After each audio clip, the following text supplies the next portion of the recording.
And well, for more on this, we're now being joined by Lieutenant General Rakesh Sharma, Defence Strategic Affairs expert. Welcome to WION, Lieutenant General Sharma.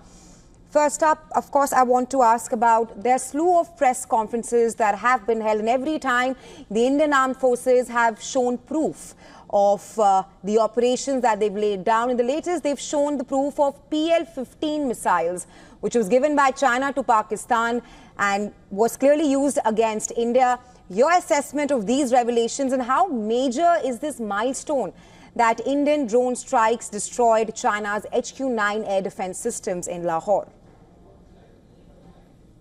Well, Raisha, just to start, consequent to the PL-15 terror attack of Sindoor was launched on the night of 6th, 7th of May. 24 missiles, drones were fired, over 25 minutes and 26 lives were avenged. 9 terror camps were struck. Jaish, Lashkar and Hizbul headquarters were destroyed. More than 100 of the terrorists were killed. 5 top commanders were killed. I just wanted to say here that India targeted the terrorists and not the Pak army. But Pak army chose to fight on behalf of the terrorists, showing its nexus with the terrorists and its support for that, and it retaliated.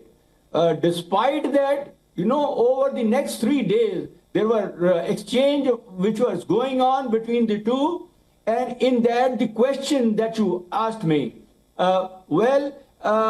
Pakistan was overconfident and it was trying to boast of the equipment that it has got. It will give it cover, the Chinese equipment, the Turkish equipment, and its own made equipment. Well, that myth has been broken. You yourself said and showed it that Chinese PL-15 missiles, the one which was fired to India, it was destroyed. 6 of the Paki air bases were hit and destroyed badly. And the proof is coming from Pakistan side. We didn't have to give it. The pictures and videos came to us from there. The air defense system, which you said, HQ-9 given by China, at Lahore, at Sakar, both were destroyed. So Pakistan was uncovered. It became a bear that, anything can happen to it. And what it resulted, or what dividend it gave it to us, your question, that it has proved that India's DRDO capability, our robust and impregnable air defense integrated system, all missiles which were fired were intercepted. The aircrafts which came in JF-17s, 2 were downed, which possibly fell in Paki soil. 1 F-16 was down. So like this, I would say that this was a test bed and a proof of what India's capability is, that India has been able to now manufacture, and we are world-class one. We don't, and the countries who become the superpowers, they have to develop their indigenous capability, and this is what has been proved in this short 3 days of a war. But I may continue with this for 30 seconds or more. Yes, please. Now, because of all this, when Pakistan saw this, it was pulverized. It developed fear. It broke the will of Pakistan and also the Pakistan army, and came with a begging bowl. The DGMO of Pakistan, obviously with concurrence from the chief Munir, and also the polity, and sought for the ceasefire on 10th of May, which came in effect from 5 p.m. But unfortunately, you can see here, within hours, the ceasefire violation took place. And all the front, again, starting from Baramulla onwards down till Gujarat, everything was activated once again. I personally feel that, if I may say so, this happened because of 3 factors. One is the mullah factor, second is the military factor, and third thing is the China factor. I don't want to go into the details. Mullahs had told them that, you have sold us out and you will, barter us to India. Right. Right. So situation as of now, since you asked me, situation is fragile. 5 o'clock, the DGMOs are supposed to talk to each other. And well, I dare say that Pakistan cannot be trusted. It has happened earlier times also. It's a rogue nation. We have to be prepared and fully prepared, though normalcy over 1.5 days has come.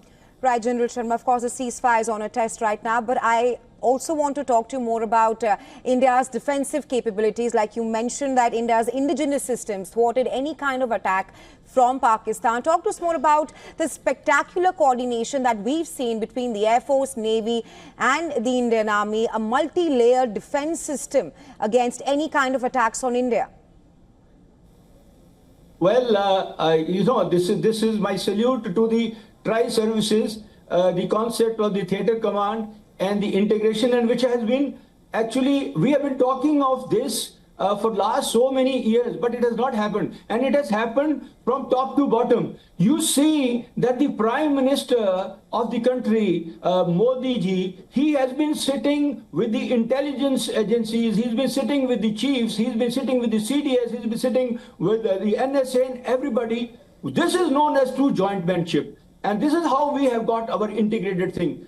And you asked me that, you know, for the first time, you know, land, sea and air, everything got coordinated. It was not that just one struck. And we placed ourselves at all the three places, the Navy in the Arabian Sea, right opposite the Makran coast. We had the Air Force ready and the Army partly ready on to the selected locations doing the exercises. The Air Force struck, the Army held, and Navy gave the deterrence. This was a I would say, dimensional strategy, and then it was also multi-layered kind of a thing. You see, any of the Pakistani drones, aircrafts, anything coming in, they were being intercepted in the Pakistani soil itself. And when they came to the border, the next layer of our system took place. And then when some of them, of course, the swarm drones, etc., some will pass by. Everything, you know, that is the concept. And they were even intercepted. So we had no damage to any of our life, property, as far as Pakistani, these actions are concerned. Of course, we had, because in the LOC sector, in J&K, we had Poonch, Rajouri, etc., a lot of lives were lost. But that goes to prove that Pakistan was trying to target the civilian so that it can put pressure onto us. So, all in all, you said that this was a superb example after 1999. In fact, such coordination has not ever taken place earlier. This is, we have reached the zenith of what it needs to be done.